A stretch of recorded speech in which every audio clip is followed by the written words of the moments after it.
नमस्कार सर्वांना। आज मी तुम्हाला सोप्या रीतीने शिमला मिरचीची भाजी कशी करतात ते दाखवणार आहे। आधी मी कांदा परतून घेतला आणि पातळ बटाटे छोटे 2-3 कापून त्याच्यामध्ये धुवून स्वच्छ फ्राय केले। त्यानंतर आता ही शिमला मिरची आहे ती कापून घेतले आणि ती त्याच्यात घालून परतणार आहे। आणि बटाटे सुद्धा मी चांगले अर्धवट शिजवून घेतलेले आहेत ते तेलामध्ये परतून। आणि ही मिरची जी आहे शिमला मिरची त्याला सुद्धा चांगलं परतलं आहे। आता त्याच्यानंतर ते परतून झाल्यानंतर मी त्याच्यामध्ये थोडे टोमॅटो घालते।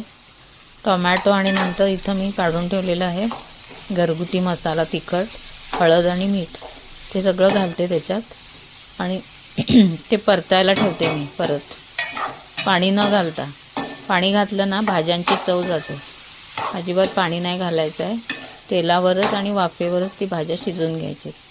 तर आता मी त्याच्यावर झाकण ठेवणार आहे आणि झाकण ठेवून त्याला शिजू देणार आहे जोपर्यंत ते चांगले सॉफ्ट होत नाहीत। बटाटे तर अर्धवट शिजलेलेच आहेत आणि शिमला मिरचीला पण परतले, त्यामुळे त्याला एखाद मिनिट लागेल, एखाद नव्हे 3-4 मिनिटं लागतील। नंतर आता मी इथं झाकण उघडून बघते तर बघा ही आपली भाजी तयार झालेली आहे अगदी सोप्या पद्धतीने। आणि पाणी न घालता जरा त्याला चव चांगली येते। त्यानंतर गार्निशिंगला थोडीशी कोथिंबीर घातली की आपली भाजी तयार तोंडी लावायला।